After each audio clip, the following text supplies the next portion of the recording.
The kingdom of the Danes of older days fell to Hrothgar, of the line of the famous shield chieftain.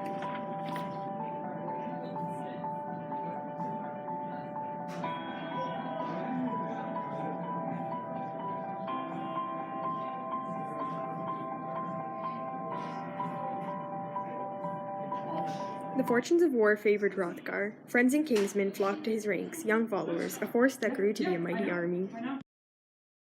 So his mind turned to hall building. He handed down orders for men to work on the great mead hall, meant to be a wonder of the world forever. It would be his throne room.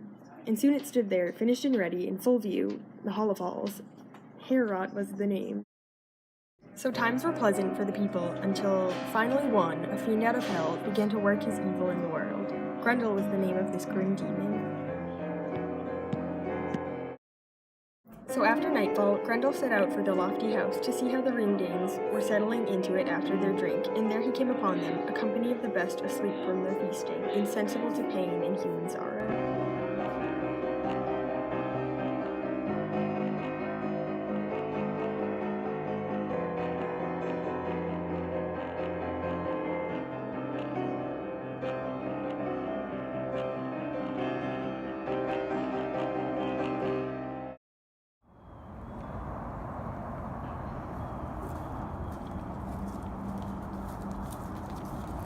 What kind of men are you who arrive rigged out for combat in coats of mail, sailing here over the sea in your steep-hulled boat?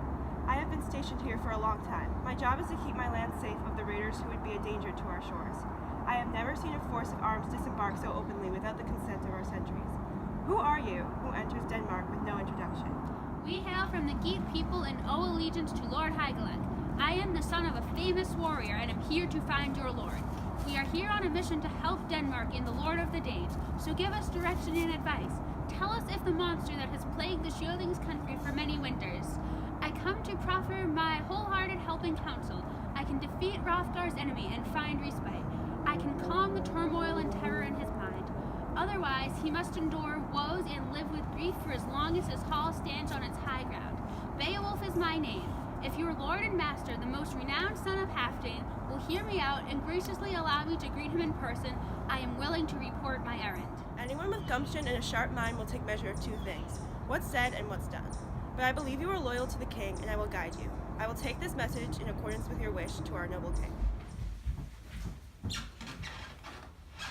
People from Geatland have put ashore. They call their chief in charge of their band by the name of Beowulf.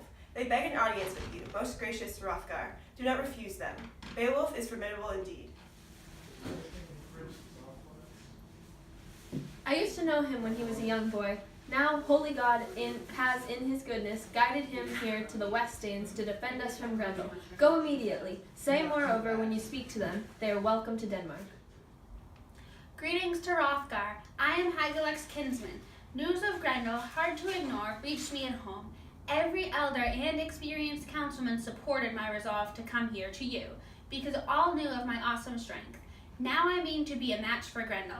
Beowulf, my friend, you have traveled here to favor us with help and to fight for us. It bothers me to have to burden anyone with all the grief Grendel has caused, but God can easily halt these raids and harrowing attacks. Now take your place at the table. Relish the triumph of heroes to your heart's content.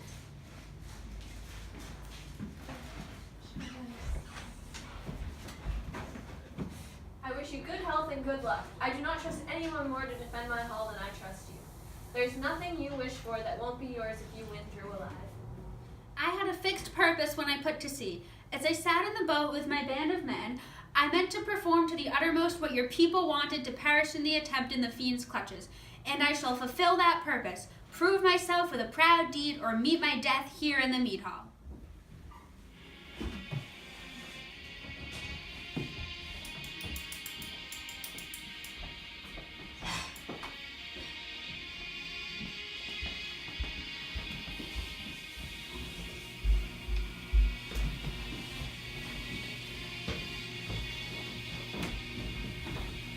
When it comes to fighting, I count myself as dangerous any day as Grendel, so it won't be a cutting edge I'll wield to mow him down, easily as I might. He has no idea of the arts of war, of shield or swordplay, although he does possess a wild strength. No weapons, therefore, for either this night, unarmed he shall face me, if face me he dares. And may the divine Lord in his wisdom grant the glory of victory to whichever side he see fit.